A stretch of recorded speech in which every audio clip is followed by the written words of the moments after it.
نحمده ونصلي على رسوله الكريم. أما بعد فأعوذ بالله من الشيطان الرجيم. بسم الله الرحمن الرحيم.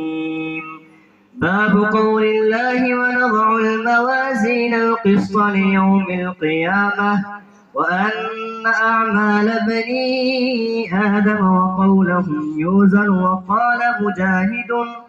وقال مجاهد القسطاس العدل بالرومية، ويقال القسط مصدر المقسط وهو العادل، وأما القاسط وهو الجائر.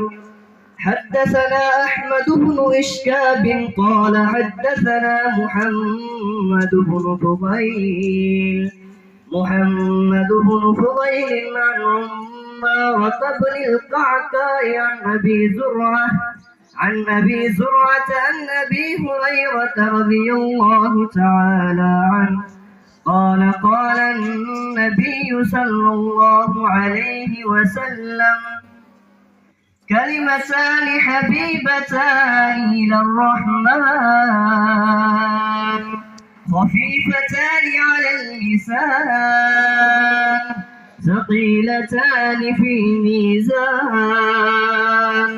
سبحان الله وبحمده سبحان الله العظيم. صدق الله العظيم.